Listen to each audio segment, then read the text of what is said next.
Hello all, welcome back to the channel and welcome to the course on 2D geometry।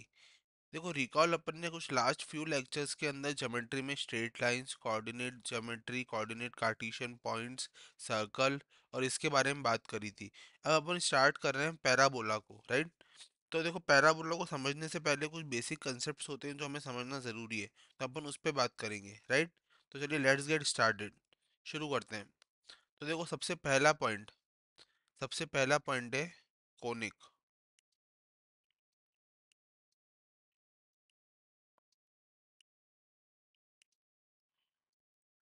Conic, right. तो देखो conic क्या होता है ना। So a conic is the locus of a point P, locus of a point P which moves so that its distance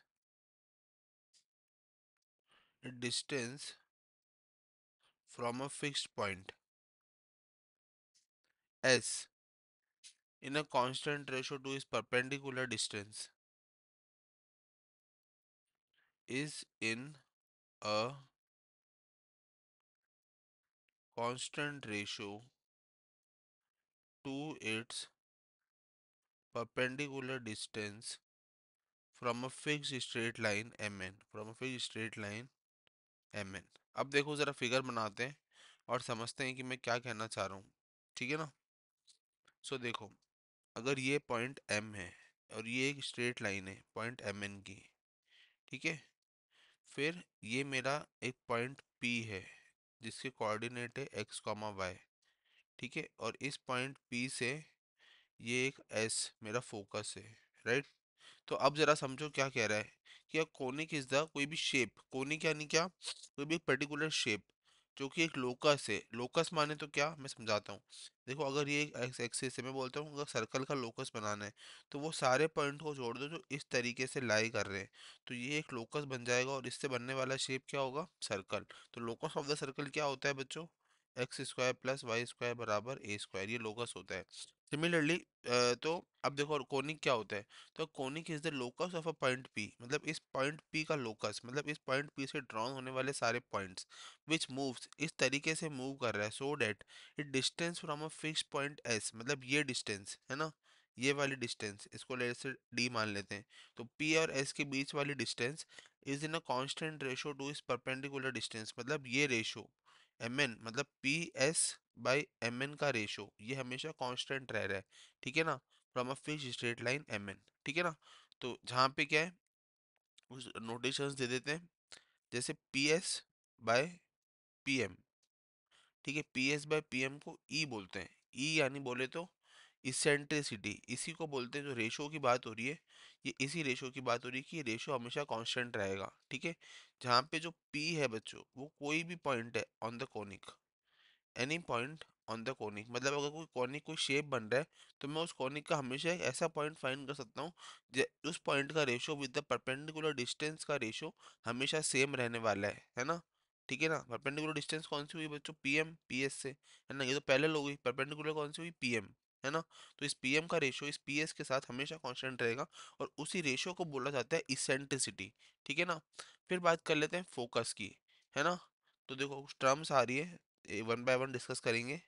focus, तो देखो focus क्या है, the fix point S is called the focus, ठीक है। तो जो fix point, जो S point वो मेरा फिक्स्ड है और इसी पॉइंट को बोलते हैं फोकस, ठीक है। ये हर एक कोने का अलग अलग होता है, जैसे जब अपन पैराबोला पढ़ेंगे, हाइपरबोला पढ़ेंगे, ठीक है ना। तो अपन उसमें देखेंगे कि कोनिक का फोकस हमेशा डिफरेंट डिफरेंट होता है, पर फोकस होता है, ठीक है। Now the third term is directrix. Directrix, अब देखो नाम से पता पड़ा है डायरेक्ट्रिक्स, है ना। कोई ऐसी स्ट्रेट लाइन, तो मतलब ये क्या है, the fixed line M N, ठीक है ना। तो मतलब the fixed line M N, ये जो एम एन लाइन है इसी को बोलते हैं डायरेक्ट्रिक्स, इसी को बोलते हैं डायरेक्ट्रिक्स, राइट। नाउ इसेंट्रिसिटी, है ना। अभी जो ऊपर पढ़ के आ रहे हैं इसेंट्रिसिटी, तो इसेंट्रिसिटी बेसिकली क्या है, तो कांस्टेंट रेशो, जो कांस्टेंट रेशो है वही बच्चों क्या है अपना eccentricity. The constant ratio is called eccentricity and is denoted by E से डिनोट करते हैं, राइट। नाउ अब देखो, अब इस इसेंट्रिसिटी, देखो बच्चों ये एक जो टूल है ना, इसेंट्रिसिटी एक ऐसी चीज है जो अगर अपने को पता है तो अपन इजीली क्लेम कर सकते हैं कि इसेंट्रिसिटी से ये रेशो अगर अपने को पता है तो अपन इस रेशो से इजीली बोल सकते हैं कि वो सर्कल बनेगा या पैराबोला बनेगा, एलिप्स बनेगा या फिर हाइपरबोला बनेगा। अपन एक एक करके सारे टर्म्स के बारे में डिटेल में देखेंगे आने वाले लेक्चर्स में, पर फिलहाल के लिए समझो कि ये सारे कोनिक के नाम से, कोनिक के नेम से, ठीक है ना, एक शेप्स के नेम है, अलग अलग शेप्स बनते हैं कोनिक से। और उनको कोनिक क्यों बोला है बच्चों, क्योंकि ये हमेशा एक कोन से निकल के बनता है। जैसे कोन को जब अलग अलग पार्ट में डिवाइड करते हैं तो ये सारे शेप्स निकल के आते हैं, राइट, ठीक है ना। तो अब देखो जरा, तो अगर ई जो है, अगर ई अपना जीरो है तो कोनिक हमेशा क्या होगा, सर्कल होगा, ठीक है। अगर मेरा ई वन है तो मेरा कोनिक पैराबोला होगा, और अगर मेरा ई लेस देन वन है तो मेरा कोनिक इलिप्स होगा, और अगर मेरा ई ग्रेटर देन वन है तो मेरा कोनिक हाइपरबोला होगा, राइट, ठीक है। और एक स्पेशल चीज, अगर मेरा ई जो है वो रूट टू आ जाता है पर्टिकुलरली तो मेरा कोनिक जो है वो रेक्टेंगुलर हाइपरबोला होगा। ये एक स्पेशल हाइपरबोला होता है बच्चों, रेक्टेंगुलर हाइपरबोला, राइट। तो ये था, तो बेसिक कंसेप्ट्स है ना, और डिस्कस करते हैं। सो नाउ अब बात करते हैं नेक्स्ट टॉपिक, नेक्स्ट टर्म की, जो कि है axis of the conic, axis of conic, ठीक है। सो एक्सिस ऑफ कोनिक क्या होता है बच्चों, the line passing through the focus and vertex, ठीक है। मतलब जो फोकस और वर्टेक्स से जो लाइन पास हो रही है, ठीक है ना, वो एक्सिस होती है, ठीक है ना, मतलब फोकस और वर्टेक्स। तो देखो समझो, ये अपना एस जो था वो फोकस था, तो और वर्टेक्स अपना क्या था, ये पॉइंट। तो जो इस एस पॉइंट से लाइन पास हो रही है, इस लाइन को बोलेंगे एक्सिस ऑफ कोनिक, ठीक है। तो मैं कैसे लिखूंगा इसको, द लाइन पासिंग थ्रू,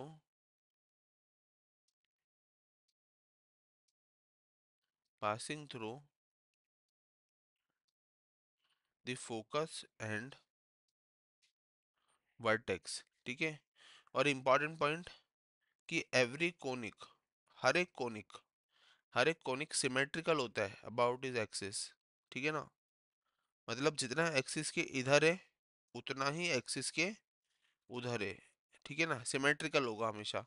जैसे फॉर एग्जांपल अगर मैं बात करूं यहाँ पे, जैसे ये शेप लो, अगर ये पैराबोला है तो जितना इधर है उतना ही उधर है, ठीक है। या फिर अगर ये एक हाइपरबोला है तो ये जितना इधर है उतना ही उधर है, राइट। तो इस तरीके से कोनिक जो होता है वो हमेशा सिमेट्रिकल होता है, ठीक है। नाउ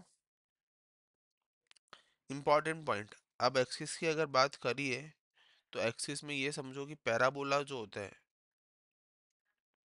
पैराबोला जो होता है उसकी खाली एक ही एक्सिस होती है, ओनली, ओनली वन एक्सिस, ठीक है। और axis is the line through focus and perpendicular to directrix. Directrix अपन ने क्या पढ़ा था बच्चों, डायरेक्ट्रिक्स, डायरेक्ट्रिक्स एमएन लाइन, तो एमएन लाइन की परपेंडिकुलर लाइन, परपेंडिकुलर एमएन के परपेंडिकुलर कौन सी लाइन होगी, ये वाली है ना, तो वो एक्सिस होगी और उसके एस के क्या होगी, फोकस के थ्रू पास करेगी, है ना। तो parabola is only one axis, है ना, ठीक है। और axis is a line through focus and perpendicular to directrix, मतलब परपेंडिकुलर टू डायरेक्ट्रिक्स होती है और पास थ्रू फोकस होती है, ठीक है ना, passes through focus and perpendicular to directrix, ठीक है। अब देखो इलिप्स की अगर बात करें तो देखो इलिप्स की दो एक्सिस होती है, इलिप्स हैज टू एक्सिस, है ना, फोकस से जो पास करती है बेसिकली टू एक्सिस होती है, एक तो होती है मेजर एक्सिस और एक होती है माइनर एक्सिस, ठीक है ना। देखो कैसे, अगर देखो ये इलिप्स है, अगर ये इलिप्स है तो इसकी ये एक्सिस तो होगी मेजर और ये होगी माइनर, ठीक है ना, इस तरीके से, ठीक है। नाउ हाइपरबोला, हाइपरबोला की भी दो एक्सिस होती है जिसे बोलते हैं ट्रांसवर्स एक्सिस और कंजुगेट एक्सिस, ठीक है। So hyperbola has two axes, one is transverse, just a moment,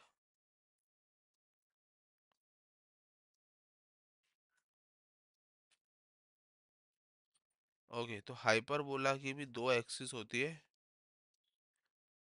एक होती है ट्रांसवर्स और एक होती है कंजुगेट एक्सिस, राइट। तो हाइपरबोला की भी दो एक्सिस होती है, ट्रांसवर्स और कंजुगेट। अब बात कर लेते हैं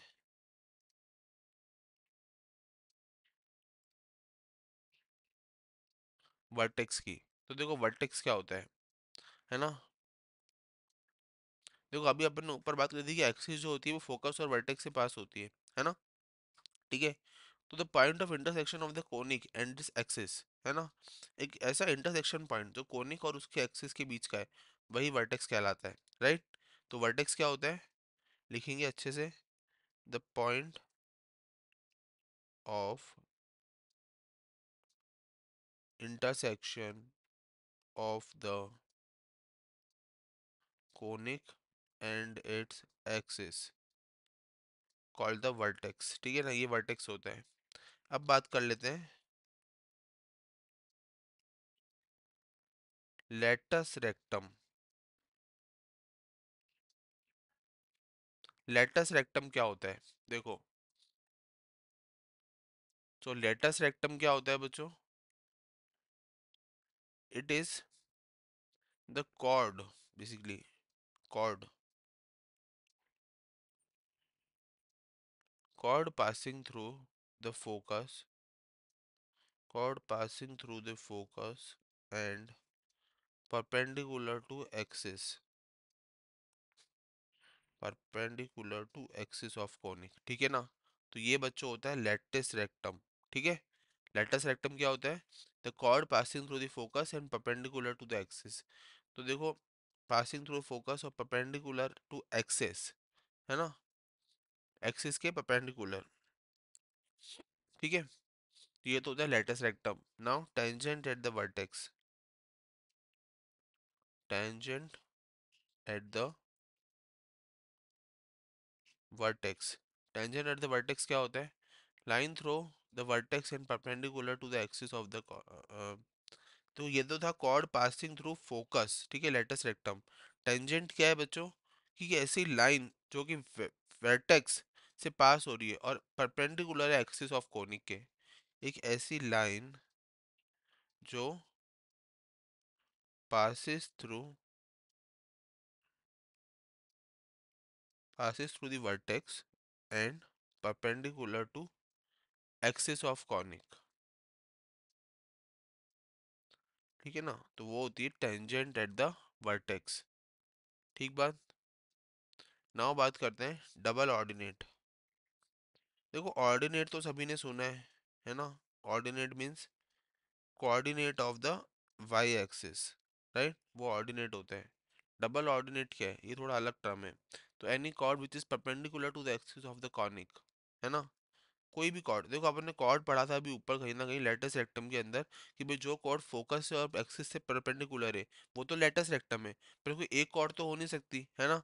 तो ऐसी कॉर्ड जो कि एक्सिस के परपेंडिकुलर है, ठीक है, ऐसी कॉर्ड जितनी भी जो कि एक्सिस के परपेंडिकुलर है कोनिक के, वो सारी डबल ऑर्डिनेट कहलाती है। अभी जरूरी नहीं है फोकस से पास हो कि नहीं हो, अगर फोकस से पास होने वाली पर्टिकुलर कॉर्ड जो कि एक्सिस के परपेंडिकुलर है वो हमेशा लेटस रेक्टम कहलाएगी। पर जितनी भी कॉर्ड जो एक्सिस से पास हो रही है परपेंडिकुलर है एक्सिस के, राइट, कोई भी कॉर्ड, तो वो हमेशा double ordinate chord, double ordinate कहलाएगी, राइट। तो मैं क्या बोल रहा हूँ कि any chord which is perpendicular to the axis of the conic, which is perpendicular to axis of conic, ठीक है, is known as double ordinate, उसको डबल ऑर्डिनेट बोलते हैं, राइट, ठीक बात। Now focal distance of any point P on the conic. तो देखो नाम से पता पड़ रहा है कि क्या है, फोकल डिस्टेंस, है ना। कैसा डिस्टेंस है बच्चों, फोकल डिस्टेंस मतलब फोकस से डिस्टेंस, है ना, focal distance of any point P on the conic, ठीक है। तो distance from the focus of a conic is called the focal distance. Simple enough, distance from the focus S of a conic is called focal distance of the point P. तो focal distance क्या है बच्चों? Distance from the focus, focus से distance कितनी हो सकती है, वो कहलाएगी फोकल डिस्टेंस, राइट। नाउ बात कर लेते हैं नेक्स्ट टर्म की, जो कि है फोकल कॉर्ड। फोकल कॉर्ड, तो देखो फोकल कॉर्ड क्या है? Any chord through the focus of a conic.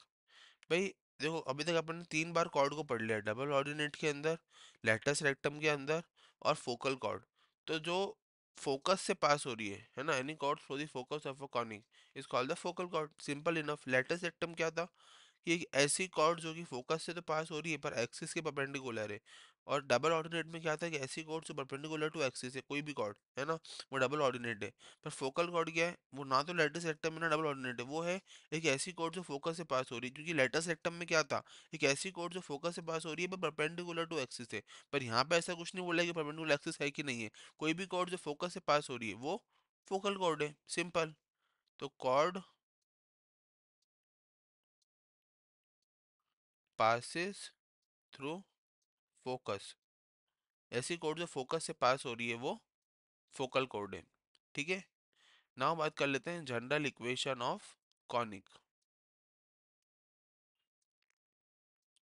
General equation of the conic.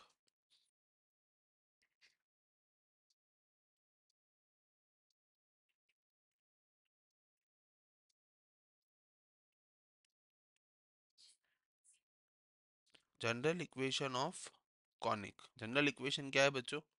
देखो समझो, जिसका फोकस ए कॉमा बी है, मतलब अगर एस ए कॉमा बी है और इसेंट्रिसिटी ई है ना, और डायरेक्ट्रिक्स की लाइन, डायरेक्ट्रिक्स क्या था बच्चों? याद करो। डायरेक्ट्रिक्स, डायरेक्ट्रिक्स क्या था? देखो रिकॉल करते हैं।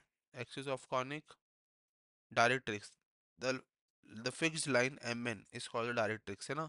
तो क्या बोल रहा हूँ मैं कि अगर जिसकी लाइन की अगर इक्वेशन ऑफ लाइन अगर ये X plus B Y plus C बराबर zero, L X plus M Y plus N बराबर जीरो, फोकस एस है, ठीक है, और इसेंट्रिसिटी ई है, तो उस केस में जनरल इक्वेशन जो होती है बच्चों, जनरल इक्वेशन होती है L square plus M square, ठीक है, X minus A square plus Y minus B square, ठीक है, बराबर E square L X plus M Y plus N का स्क्वायर, ठीक है। अगेन ये जो इक्वेशन है इसको इक्वेशन वन बोल दो। तो ये इक्वेशन वन जो है, सिंपल सी चीज़ है। इक्वेशन वन, ये देखो ये सी नहीं है ई है, ठीक है। इक्वेशन वन जो है, अगर वो इसेंट्रिसिटी जीरो है तो सर्कल को रिप्रेजेंट करेगा पैराबोला, एलिप्स और हाइपर बोला। तो इन सबकी इक्वेशंस निकाल सकते हैं इस एक सिंगल इक्वेशन से, जो कि जनरल इक्वेशन ऑफ कॉनिक है, राइट। अब यहाँ पे केसेस क्या क्या बन सकते हैं?